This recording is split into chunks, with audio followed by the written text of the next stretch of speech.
Bonsoir à toutes et à tous, bienvenue dans cette édition d'information, mais tout d'abord le sommaire. Dans l'actualité ce soir, c'est parti pour les premières épreuves du certificat d'études élémentaires en Guinée. Ils sont plus de 222 000, donc 98 615 filles affrontent cet examen. Les consignes sont les mêmes, tolérance zéro.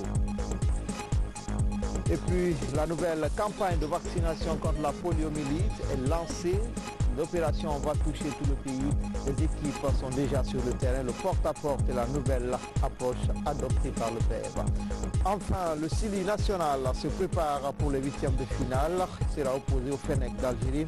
Notre équipe basée sur place a suivi les séances d'entraînement du 11 national. Paul Put et ses poulains sont engagés avant le jour J. Voilà pour le sommaire. Encore une fois, bonsoir à toutes et à tous. Bienvenue dans cette édition d'information. Mais tout d'abord, ce message départ. Conakry à son Excellence M. Mohamed Ould Cheikh Mohamed Ahmed El Ghazaoui, président élu de la République islamique de Mauritanie, Nouakchott. Excellence, Monsieur le Président, c'est avec une grande joie et réel plaisir que j'ai appris votre brillante élection à la magistrature suprême de la République islamique de Mauritanie. Ce choix porté sur vous est une reconnaissance des bons et loyaux services que vous avez rendus au peuple mauritanien et de votre engagement à le servir de manière désintéressée. En cette heureuse circonstance, je voudrais au nom du peuple de Guinée, de son gouvernement et à mon nom propre vous adresser mes sincères félicitations. J'ai saisi l'opportunité pour vous assurer de mon engagement et œuvrer avec vous pour le raffermissement et la consolidation des relations séculaires d'amitié et de coopération qui ont toujours existé entre nos deux pays frères. Je vous souhaite plein succès et réussite dans vos nouvelles et délicates fonctions. Je vous prie de croire, Excellence, Monsieur le Président, à l'assurance de ma haute considération. Conakry, le 4 juillet 2019, Professeur Alpha Condé, président de la République, chef de l'État. Comme annoncé dans les titres, ils sont plus de 222 000 candidats, donc 98 615 filles à affronter les premières épreuves du certificat d'études élémentaires en Guinée, à Conakry, comme à l'intérieur du pays. Les consignes sont les mêmes, tolérance zéro, un slogan qui vise à crédibiliser ces examens. Le condensé est signé Francis Collier. À Marella, dans la préfecture de Farana, le ministre de l'Éducation nationale et de l'alphabétisation a lancé l'épreuve de rédaction. Là, le ministre a trouvé un dispositif approprié pour un examen sérieux. J'ai trouvé au centre de Marella un dispositif de jury bien en place. Les élèves aussi. Les épreuves ont démarré dans la discipline. Les autorités à tous les niveaux, maires, sous-préfets et parents d'élèves étaient de la partie. Nous avons lancé le sujet. Je suis sûr qu'il y a eu changement parce que les instructions ont été répercutées jusque dans les dernières écoles au niveau de tous les enseignants avant leur choix. Donc je crois que les jurys vont fonctionner parfaitement encore cette fois-ci. Dans les 5 communes de Conakry, 47 215 candidats, dont 25 974 filles de l'enseignement général et franco-arabe ont entamé ce matin les épreuves de rédaction et de géographie. En termes d'effectifs, Matoto et Ratoma sont en tête. 21 186 candidats pour la commune de Matoto et 19 974 pour Ratoma. Les communes de Matam, Dixine et Kaloum sont entre 1000 et 5000 en termes d'effectifs. Dans les différents centres, les autorités ont donné le coup d'envoi des épreuves dans le calme et la sérénité. Aujourd'hui, on est là pour justement finaliser tout ce qui a été fait au cours de l'année. Et les enfants sont en classe. Nous avons tout de suite essayé de visiter quelques salles. Tout le monde est en place et je pense que le ministère a pris toutes les dispositions utiles pour le bon déroulement de ces examens. L'avenir de ce pays est en train de se jouer maintenant à partir de ces examens. Ils doivent y accorder tout le sérieux possible et que ce n'était que des évaluations.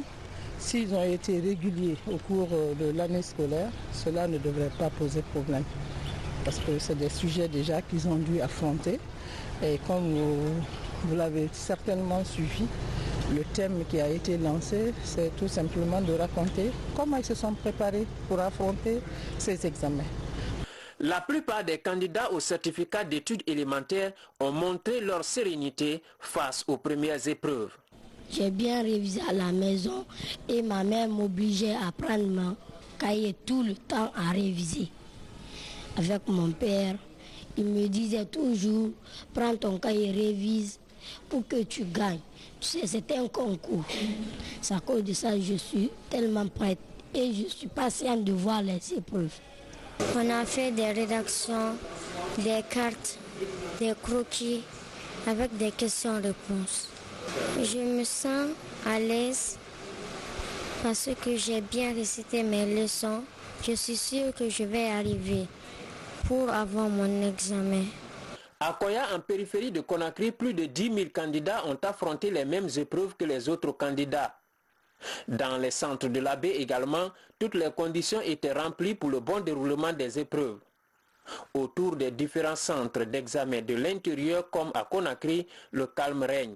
Les épreuves ainsi lancées prendront fin le samedi prochain. Le slogan « Tolérance zéro » est encore observé cette année pour la crédibilité des résultats.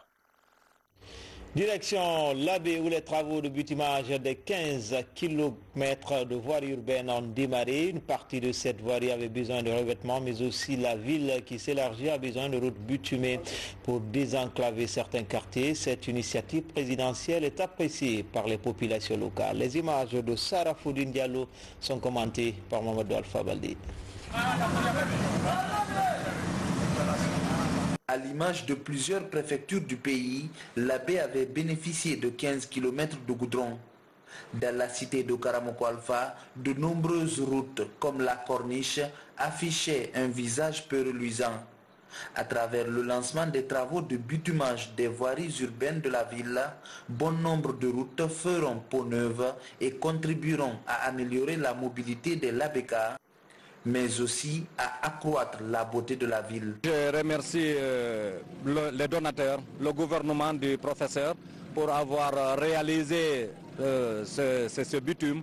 Donc j'espère qu'on a commencé aujourd'hui la première couche, que cela va continuer jusqu'à ce que les 20 km promis soient totalement et entièrement réalisés dans la commune urbaine de la baie. Au nom des populations de la ville de la baie et pourquoi pas même de la région administrative de la baie, je tiens vraiment à exprimer cette reconnaissance parce que à regarder le développement de la ville de la baie et à voir l'état des routes qui traversent cette ville, il est évident que dans la lutte contre la pauvreté et le bien-être de nos populations, lutte engagée par la politique du président de la République, il est évident que cette activité entre en droite ligne dans la conviction qu'il exprime donner un minimum de bien-être aux populations guinéennes.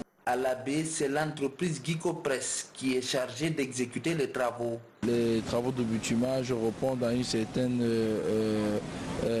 catégorie et une certaine caractéristique indiquée par le contrat qui nous a été assigné. Notamment une géométrie de la route de 7 mètres de bande circulable avec des accoutrements. Sur une structure de 20 cm en base, 20 cm en fondation et un tapis de roulement de 7 cm. Les 15 kilos de bitume avaient été promis par le président de la République. Aujourd'hui, la promesse se réalise et les populations saluent le geste. Bon nombre de quartiers connaîtront pour la première fois la chaussée noire aux couleurs indélébiles.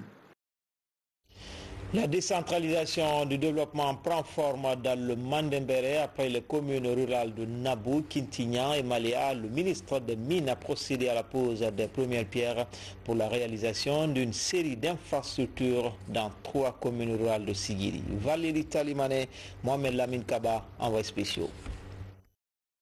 Sigirini, Doko et Tabako dans la commune urbaine bénéficient à leur tour respectivement de construction, de rénovation et d'extension de collèges et lycées. L'occasion pour Abdoulaye Magasouba d'insister en langue du terroir sur la portée de l'émancipation des communes rurales. Avoir d'importants revenus au niveau de l'État est une chose, mais la gestion et surtout la redistribution de ces revenus-là, c'est ce qui détermine l'impact réel sur les populations. C'est pour cela que le président de la République a pris une initiative courageuse et inédite sur le continent, c'est de transférer 15% des revenus miniers à l'ensemble des collectivités du pays. Et aujourd'hui, nous entrons dans la phase de mise en œuvre des projets qui sont financés grâce à ces 15%. La dissémination de ce programme de développement piloté par l'ANAFIC devient ainsi un véritable outil d'appui aux collectivités locales. Le mécanisme permettra à des millions d'âmes rurales du pays de profiter pleinement des revenus du secteur extractif guinéen, ceci grâce aux réformes menées dans ce domaine sous la direction du président de la République. À travers l'ANAFIC, on a eu un financement de 1,962 milliards et quelques dans le cadre de développement de notre communauté. Les communautés, elles, tournent déjà leur regard vers la réalisation rapide de ces nombreuses œuvres de changement attendues à la base depuis des décennies. Bientôt, la reprise des activités minières à Fouré-Karia, le site de Yomboyeli, situé dans la serre de Benna Moussaïa, jadis exploité par Fouré-Karia Guinée Mining, est désormais mis à la disposition de Ashapura, une société du droit indien. La cérémonie de lancement des travaux s'est déroulée en présence d'une forte délégation du ministère des Mines. Lancé Koulibaly.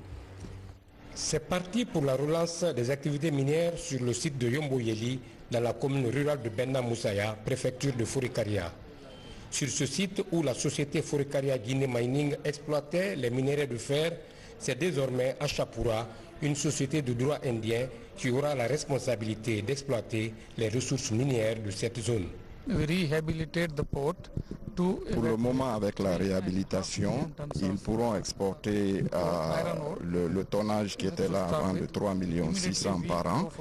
Mais d'ici l'année prochaine, leur plan, c'est d'augmenter la capacité à 10 millions de tonnes et de faire passer des différents minéraux ici. C'est-à-dire que ça ne sera plus le fer seulement. La bauxite aussi pourra passer, le ferro-nickel pourra passer et autres produits, même des produits agricoles, ils sont en train de penser pour pouvoir passer ici.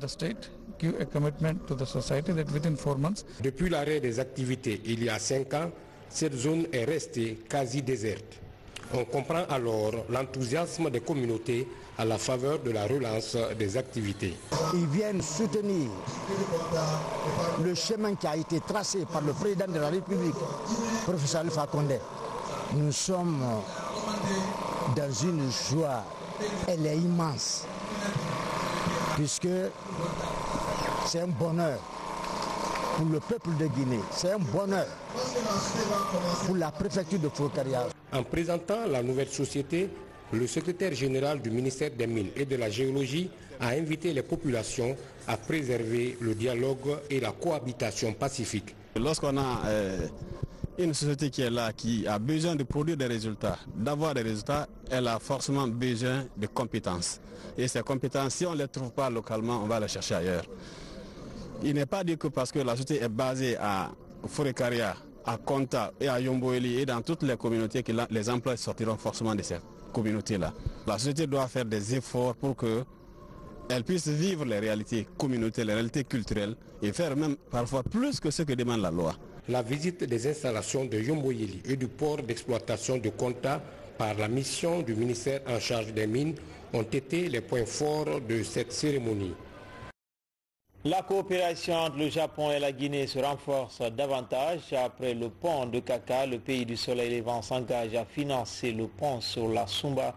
C'est à Dubreka, cours de réalisation du projet, plus de 4 milliards de francs guinéens. C'est le résultat d'une convention de coopération signée entre l'ambassadeur du Japon en Guinée et la ministre de la coopération. Baba Kouyati, Ousmane Kobelikita. Après la reconstruction du pont Kaka sur la nationale Conakry-Koya, le Japon appuie la Guinée pour la reconstruction du pont sur la route nationale numéro 3 sur la Sumba dans la préfecture de Dubreka. Selon les spécialistes, ce pont est le plus important ouvrage de franchissement dans le pays après celui de Kaka dans Koya.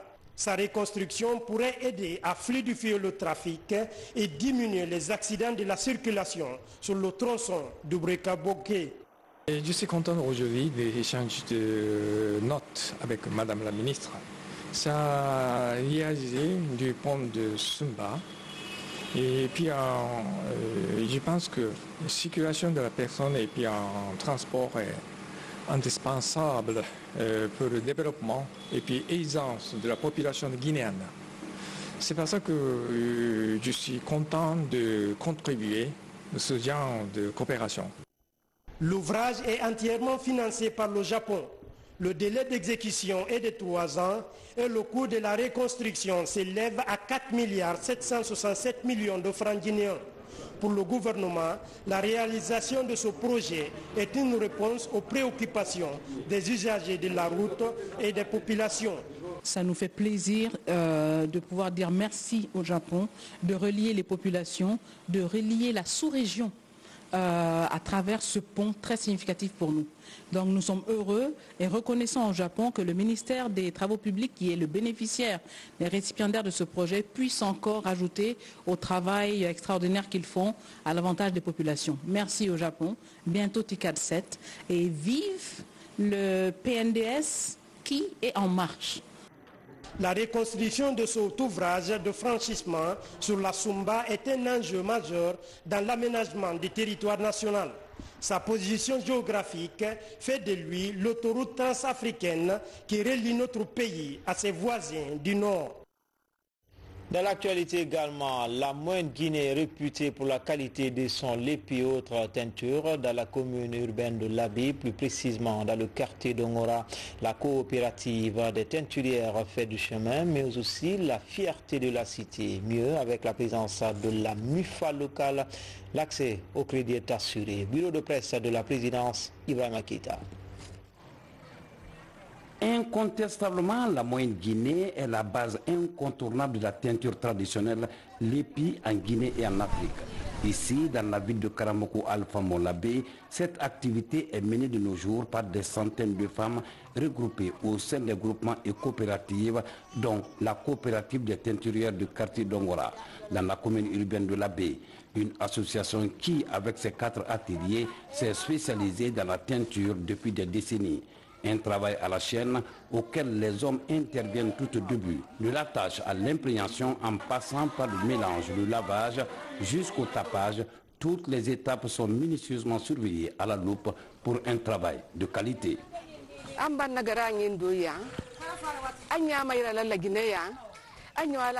Nous amenons nos tissus au Sénégal, en Gambie, en Côte d'Ivoire. Mais on veut de l'aide pour les vendre lors des foires internationales afin de mieux valoriser la teinture du pays. Nous demandons de l'aide au président de la République. Cette seule coopérative, au dire des responsables, est capable de faire plus de 1000 pagnes de basin par jour. Quant au lépi, le principal goulot d'étranglement est le manque de cotonnade. Nous avons des problèmes par rapport au lépi parce que les tisserands, on ne gagne pas le matériel qui soit suffisant. Le lépi est bon, mais ils n'ont pas aussi le moyen de travailler. Ce sont les tisserands qui font le lépi. Ici comme ailleurs, ces teinturières organisées attendent des appuis pour donner plus d'impulsion à cette activité créatrice d'emplois et surtout génératrice de revenus. Selon elle, l'espoir est permis avec le président de la République qui, en plus de leur accompagnement, fait la promotion de leur teinture. Avant l'arrivée de la MUFA, on souffrait beaucoup du manque de crédit. Depuis l'arrivée de la MUFA, on est soulagé. Après un premier groupement qui a remboursé, nous avons bénéficié de prêts. Et depuis cette date, le 25 de chaque mois, nous remboursons 1 259 000 à la MUFA. À l'image de cette dame, elles sont des milliers de femmes bénéficiaires de l'appui de la MUFA de l'Abbé. Démarrée le 4 janvier 2016, la MUFA de l'Abbé a octroyé plus de 2 milliards de francs guinéens avec un taux de recouvrement de près de 99%. Pendant notre passage à la MUFA de l'Abbé, certaines adhérentes rencontrées ont rendu hommage au président de la République, le professeur Alpha Condé. Nous sommes satisfaites de la venue de la MUFA ici. Elle nous aide beaucoup dans nos activités. Nous sommes très contentes de la MUFA. Merci au président de la République. Que Dieu le protège et qu'il dure longtemps comme président de la République. Avec un encours de crédit de 875 millions de francs guinéens, la MUFA de l'Abbé se porte bien. Nous sommes avec 900 et quelques mutualistes actuellement. Il y a eu plusieurs encore qui ont bénéficié le prêt. Actuellement, la MUFA de l'Abbé fonctionne très bien. Grâce au professeur Alpha Condé, nous sommes vraiment contentes. Cette autre initiative du chef de l'État en faveur des femmes est un véritable instrument de lutte contre la pauvreté en Guinée. La réforme dans l'environnement des affaires en Guinée, l'agence de promotion des investissements privés en fait son cheval de Troie avec le soutien de la Banque mondiale. Un forum est initié dans ce sens. Opérateurs économiques, représentants des douanes, des impôts et du commerce extérieur s'approprient des nouvelles opportunités d'investissement dans le pays. Amadou Touré. En dépit du contexte économique difficile, la Guinée poursuit sa dynamique de réforme dans le domaine de l'amélioration de l'environnement des affaires. Pour y parvenir, une concertation entre les acteurs économiques de la douane, des impôts et du commerce extérieur est initiée par l'Agence de promotion des investissements privés APIP. Elle vise à promouvoir l'investissement pour un développement durable. Ces démarches de l'APIP sont très bien appréciées par nous, les secteurs privés. Nous avons juste un petit problème. Ces réformes-là sont tenues de par les lois et les principes. Il faut que ces lois et ces principes soient appliqués correctement pour que nous puissions en tirer le maximum de bénéfices. 152e pays sur 190, la Guinée a fait un bond de géant d'après le classement du Doing Business 2019.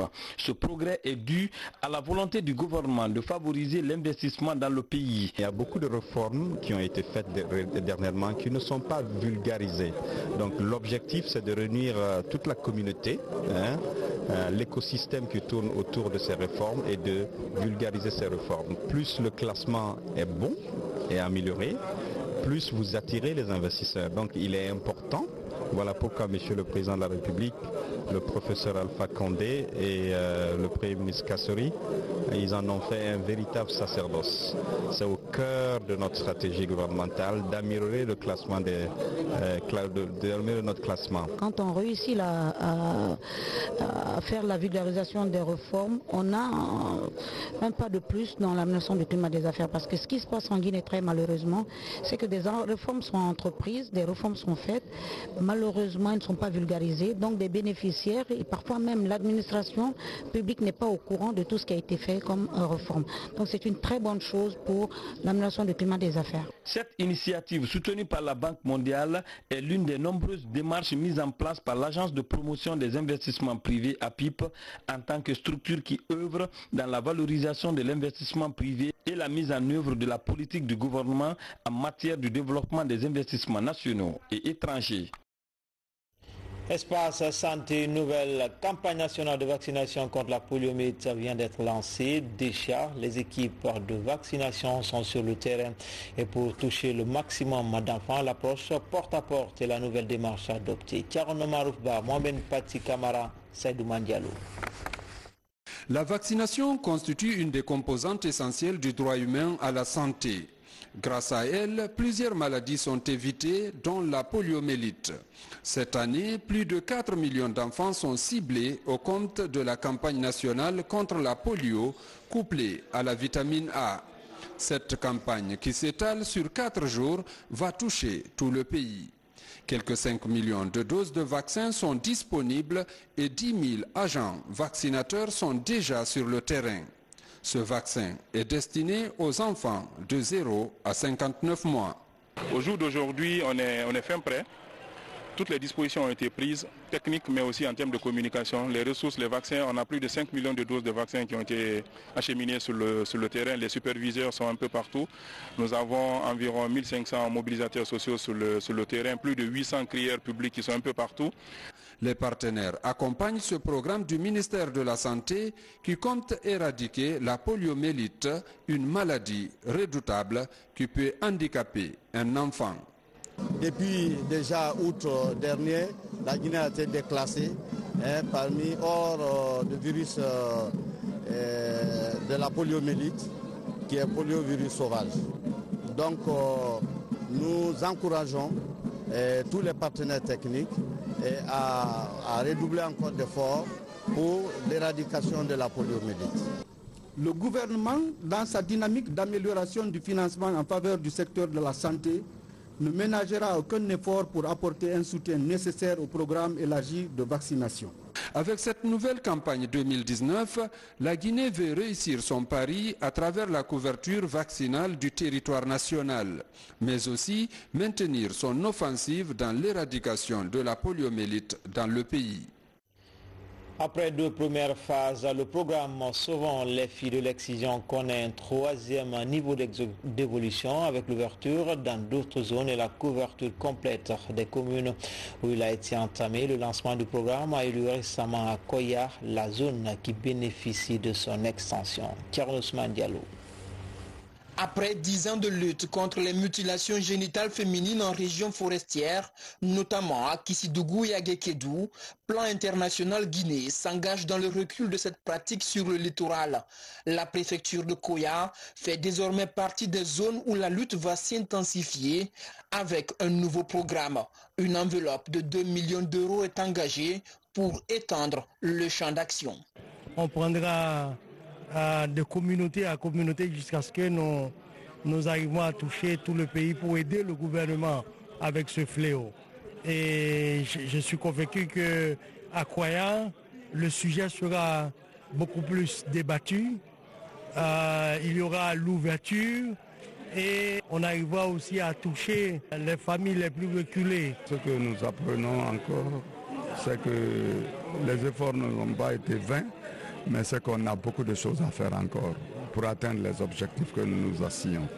Et la venue maintenant par Plan Guinée de ce programme qui est maintenant un programme pour le Plan Guinée, nous le saluons et nous partageons effectivement le souci.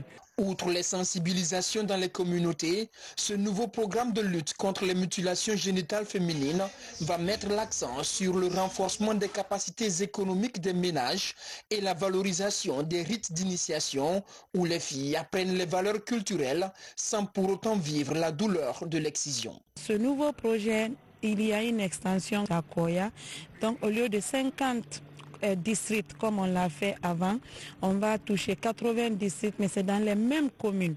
Pourquoi les mêmes communes? Parce qu'on n'avait pas une couverture totale des districts. Il faut couvrir totalement les districts pour éviter que les districts qui ont abandonné soient affectés par les districts qui n'ont pas abandonné. Toujours à la 2e place au classement mondial des pays où la pratique de l'excision est effective, avec 96% des filles et femmes touchées, la Guinée multiplie les efforts pour combattre ce fléau. Mais les vieilles habitudes ont la peau dure. Avec le nouveau programme triennal de lutte contre les mutilations génitales féminines soutenu par Plan International Allemagne, un nouvel espoir est permis avec la mobilisation de nouvelles énergies pour un nouveau niveau d'engagement. L'insalubrité à Conakry, une situation préoccupante pour les autorités. Pour lutter contre le phénomène, les ONG apportent leur soutien au gouvernement. L'Union nationale des acteurs libres installe son bureau à Matoto. Objectif, impliquer les jeunes dans cette campagne d'assainissement. Le point avec Fatoumata Batouli Diallo, Nabi Kamara. Autrefois appelée la perle de l'Afrique de l'Ouest, à cause des nombreuses difficultés de gestion des ordures, Conakry a pris un autre visage. Pour retrouver cette image d'antan, les autorités publiques du pays, appuyées par des ONG, lancent une stratégie de lutte contre l'insalubrité. Ainsi, l'Union nationale des acteurs libres de Guinée se lance dans la bataille et installe une antenne à Matoto afin d'impliquer les jeunes dans l'assainissement de la commune. Qui parle de propriété Dès lors qu'on en parle, on cible les autorités. Il n'y a pas que les autorités parce que les ordures sont produites où? Au niveau des ménages.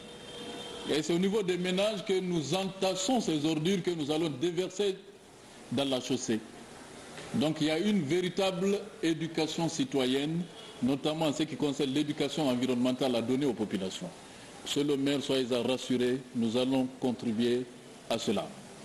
L'Union nationale des acteurs libres de Guinée a pour but de réaliser des études spécifiques sur des questions liées à l'éducation, la santé, la bonne gouvernance, la promotion de la culture civique et la paix à travers une pratique à large échelle de la prévention et la gestion des conflits dans notre pays. Une action soutenue par les autorités de la commune de Matoto. Le climat politique qui sévit aujourd'hui dans notre pays, nous qui sommes des jeunes, c'est nous qui devons étouffer cette tension. C'est à nous de faire comprendre à tous les acteurs guinéens que la Guinée est une famille.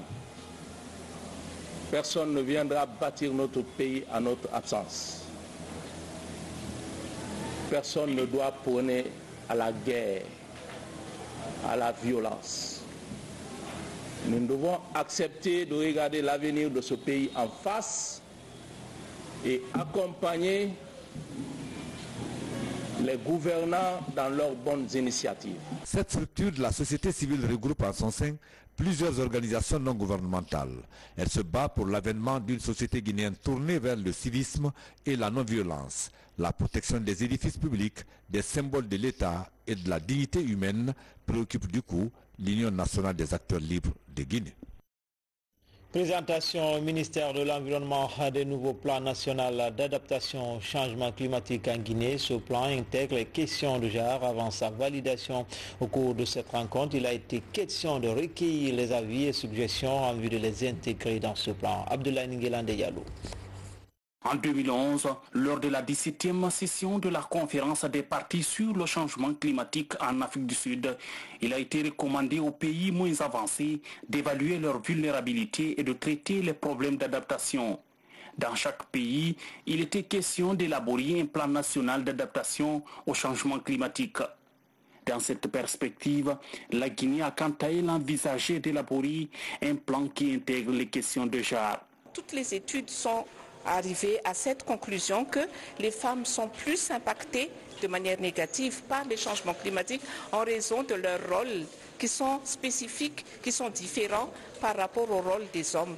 Ne serait-ce que pour parler de la corvée d'eau, par exemple, les ressources en eau constituent un secteur prioritaire par rapport aux impacts des changements climatiques et la femme est impactée beaucoup plus parce que c'est elle qui s'occupe de chercher l'eau et de plus en plus la collecte d'eau se fait loin des habitations à cause des changements climatiques. Cette rencontre a pour toile de fond de recueillir les propositions pour la prise en compte du genre avant la validation de la note technique amendée. Donc la note là va aboutir à des projets et programmes qui vont intégrer les questions de genre au processus plan national d'adaptation qui vont être gérés par les femmes, les hommes et tout le monde. Il y aura beaucoup de recommandations au niveau du document. La Guinée va essayer de respecter les recommandations qui sont dans ce document. Donc c'est la réalité qui est là. On va suivre les recommandations de cette note technique. Dans ce document, plusieurs activités sont programmées dans le but de soutenir les femmes et de réduire leur vulnérabilité face au changement climatique. Le gouvernement et ses partenaires se sont engagés dans la mise en application de toutes les recommandations formulées dans ce plan. Au sein de la Grande Muette, 40 officiers subalternes viennent d'achever des cours d'application de chef de section d'infanterie. Ils ont désormais pour tâche de diriger une section au sein d'une unité. La cérémonie de remise des diplômes a connu la présence du chef d'état-major général des armées. Sergent-chef Lamine Sanakamara, il est correspondant de la presse militaire. Compléter la formation initiale d'officier dans son volet pratique, c'est le but du cours d'application de chef de section d'infanterie. Dans cette optique, ces 40 officiers subalternes, dont 2 personnels féminins, ont été sélectionnés pour constituer la 6e promotion. Ils sont tout heureux de recevoir leur diplôme au terme de 8 mois d'efforts physiques et intellectuels ici à l'école militaire interarmée EMIA. Conscient de l'engagement de nos forces de défense dans les opérations extérieures et compte tenu du contexte actuel des menaces, un accent a été mis sur les missions de soutien à la paix, savoir, escorte de convoi, patrouille, fouille, poste d'observation. Au moment où les défis sécuritaires se généralisent en se densifiant, la requalification des outils de défense et de sécurité est plus que jamais nécessaire. La cérémonie qui nous réunit ce matin est une des étapes cornéliennes de ce processus. Dans ce contexte caractérisé par le tout prioritaire, les militaires ne peuvent plus se confiner dans le cadre des traditionnelles missions de coercition des forces. Renforcer les compétences des forces armées guinéennes afin de répondre à tout moment aux exigences du terrain est une volonté affichée par la hiérarchie militaire. D'où la démultiplication des formations dans les différents centres et écoles militaires du pays, conformément aux objectifs de la réforme du secteur de sécurité. Une grande armée se reconnaît par son organisation et sa capacité d'adaptation aux situations du moment. C'est dans ce cadre que son Excellence Fakonde, président de la République, chef de l'État, chef des armées, dans son programme de réforme du secteur de défense et de sécurité, a fixé comme priorité la qualification continue des militaires en vue de faire de notre armée une armée républicaine, opérationnelle, capable de satisfaire nos engagements sur le plan sous-régional et international. Depuis sa création, l'EMIA a accueilli 13 promotions du cours initial d'officier. Elle est située au sein du bataillon spécial de Conakry, autrement appelé Camp Alpha Yaya Diallo.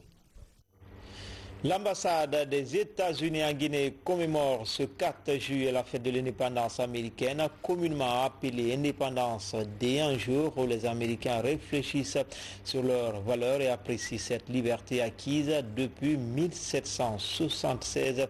Cela fait aujourd'hui 243 ans. À l'occasion, le diplomate américain a offert un dîner au siège de l'ambassade, ici même à Koloma. Sadoubari, Safiatou Kondé. Les Américains se souviennent encore de cette date. Le 4 juillet marque la fête nationale des États-Unis. Independence Day, ou le jour de l'indépendance, commémore la déclaration d'indépendance du 4 juillet 1776 vis-à-vis de la Grande-Bretagne. Après 243 ans, la déclaration continue d'être célébrée. La représentation diplomatique américaine en Guinée partage ces moments avec ses partenaires. Nous réalisons à quel point ils sont importants, non seulement pour encourager l'investissement américain en Guinée, mais également pour permettre aux entreprises guinéennes de prospérer. Les entreprises privées à capital guinéen prospèrent, amélioreront l'économie, créeront des emplois et serviront des catalyseurs de développement.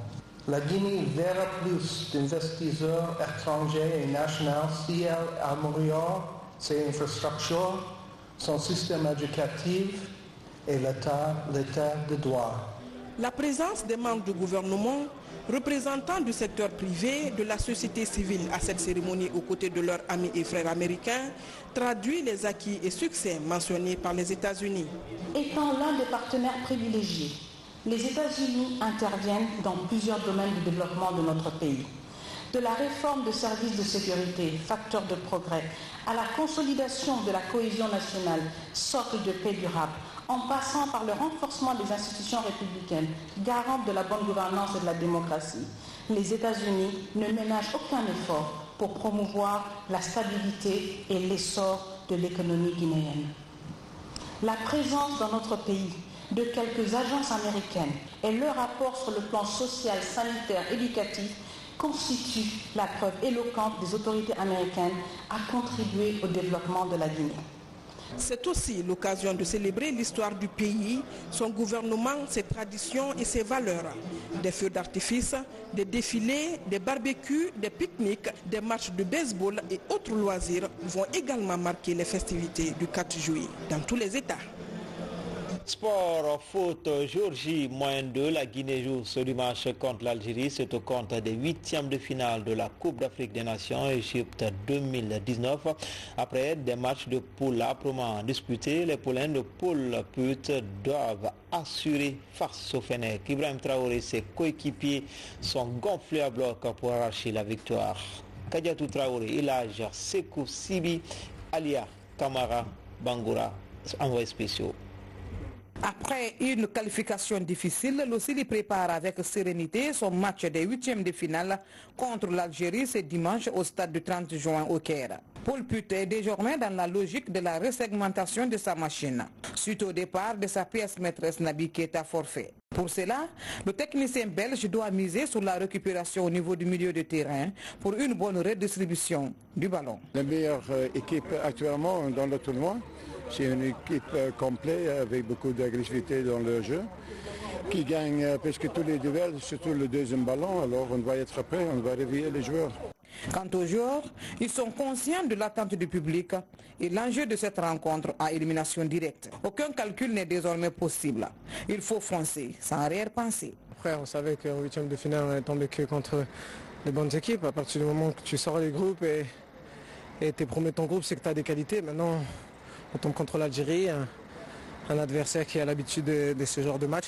Maintenant, à nous de bien travailler, bien se reposer, physiquement, mentalement, pour pouvoir aborder ce match de la meilleure des manières. On a bien travaillé, on est en regain de confiance. Donc aujourd'hui, la confiance commence à monter petit à petit avec la victoire qu'on a eue, certes, difficilement contre le Burundi, mais finalement les 3 points. Donc aujourd'hui, on arrive avec beaucoup de confiance et avec beaucoup d'humilité. Pour rappel, l'Algérie-Guinée a toujours été des matchs à enjeu et difficiles pour les deux équipes. En 14 rencontres, l'Océlie a assuré 6 victoires, 4 nuls et 4 défaites. Cette autre rencontre promet d'être électrique le 7 juillet prochain, à 19h heure locale, soit 17h, temps universel. Bonne chance au Sili de Guinée. Enfin, en plus bref, page noire, l'ancien gardien de but du Afia et du Sili national, Abdoulaye Keita Banks sera inhumé ce vendredi 5 juillet.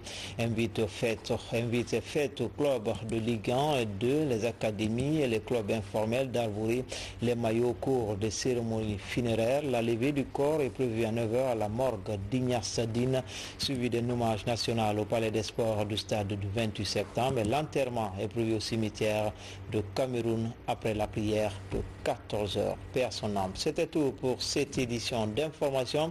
Grand a été le plaisir pour moi de vous servir pendant ces 4 jours d'affilée. À bientôt, Inch'Allah.